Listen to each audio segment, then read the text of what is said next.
Hello everyone, welcome to Magnifico Recaps. Today we will narrate a sci-fi thriller movie called Tenet. Spoilers ahead, so take care.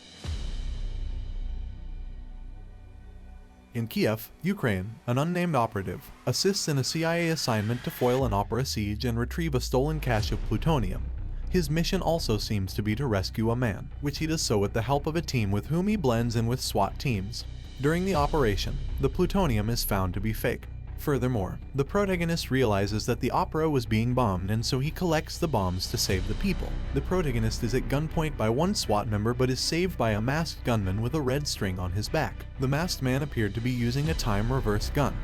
The protagonist throws the bag of bombs away and the people are saved. He is then abducted and tortured until he bites on an apparent suicide pill before revealing any information. Upon waking, the protagonist learns the pill was a test of his loyalty. He also is told that his team didn't get clear. He is recruited into a secret organization, given only the information that the word Tenet and a cross-fingered gesture will open many doors for him. The protagonist infiltrates a facility where he learns that in the future, technology has been developed that allows objects to have their entropy reversed and move backward through time. To demonstrate this, a scientist presents him with bullets that fire in reverse. The scientist believes that there is a war coming as objects are being streamed back in time from the future. Tracking the metal from which the reverse bullets are made, the protagonist infiltrates the compound of an Indian billionaire in Mumbai with the aid of Neil, a British intelligence agent. He learns that it is in fact the billionaire's wife, Priya, who knows what is happening. Priya tells the protagonist that the time-reversing technology is under the control of a Russian arms dealer, Andrei Sater, who is in communication with the future. The protagonist meets Sir Michael Crosby, who tells him that an explosion went off in a now abandoned city in Russia known as Stalsk 12.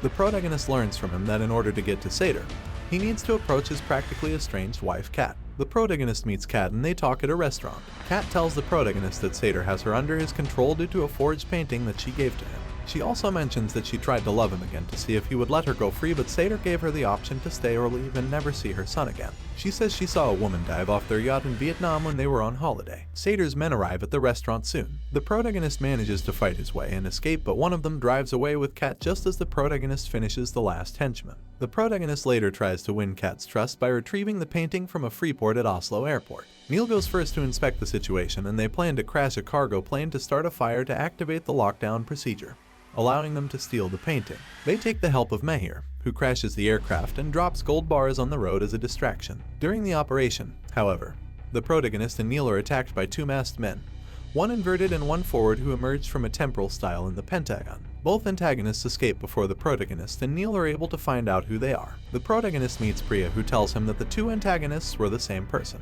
The protagonist returns to Kat, asking for her help in meeting Sater. Kat arranges for the protagonist to attend a dinner party hosted by Sater, but the oligarch does not trust the protagonist until he mentions opera. The protagonist, Kat, and Sater go sailing where Sater and the protagonist are discussing about plutonium when Kat pushes Sater out of the boat. The protagonist saves him and Kat is mad at him for that. Sater says he is in debt, so he funds the protagonist, who offers to steal weapons-grade plutonium for him. The protagonist and Neil plan a heist on a highway and they succeed in stealing the plutonium, which is in an orange case, from an armored vehicle, but they are interrupted by an inverted car. The car chases them until they see an inverted Sater holding a forward Kat at gunpoint in it. A crash Saab on the road flips back and drives backward in between them. Sater signals the protagonist to hand over the plutonium, but the protagonist hands over an empty orange case and throws the plutonium into the Saab. The protagonist uncovers Sater and his gang's plot. They are operating a temporal pincer movement in which they move both forwards and backward in time, by means of entering a temporal style, following the operation and then moving backward through time. At the temporal junction, Sater shoots Kat and leaves with her before Neil calls for reinforcements and they arrive to secure the temporal style. The protagonist suspects them, questioning Neil about who these people are. Neil tells him they are Priya's men, a team led by Ives. The protagonist follows Sater back through the temporal style despite being warned not to, where he turns out to be the driver of the Saab. He puts a radio device on an empty orange casing on the road and waits for it to go back into the car. He follows it and it turns out Sater saw the plutonium flying from the Saab back into the protagonist's hands. He hears from the device that Sater had assembled the algorithm, which are being taken to the hypocenter. In the chase, the Saab crashes with the inverted protagonist inside it. Sater burns the car, which turns into ice, and manages to get hold of the algorithm piece off screen. The protagonist is rescued by Ives' team. Sater is revealed to be dying from inoperable pancreatic cancer and has turned homicidal, believing that if he is to die, he would prefer to spread death to all humanity. Sater is not looking for plutonium, but some future algorithm that can cause the entropy time direction of the world to reverse. The algorithm will be created in the future by a future scientist as a way to turn back time since their future Earth is ruined by decisions made by present-day humans. Sator plans to use the algorithm as a doomsday device that will reverse entropy for the entire Earth, killing everything on it. He plans to return to a point in time when he was happy with Kat and then set off the device, which is connected to a dead man's switch linked to his heartbeat. The protagonist, Neil, and Kat follow Sator backward in time, traveling in a cargo ship container back to Oslo. The trio infiltrates the Freeport art storage facility once again, where they enter the temporal style that allows Kat to move forwards through time again and have her gunshot wound healed. The protagonist soon discovers he was, in fact, the unknown antagonist during their first operation at the Freeport, and hence has to fight his past self to go through. The protagonist meets Priya to ask her to warn his past self about how dangerous Sator is. However, she says she won't change what is about to happen. The protagonist wants her word that Kat will be safe. This is because she has seen too much of what they are trying to keep secret,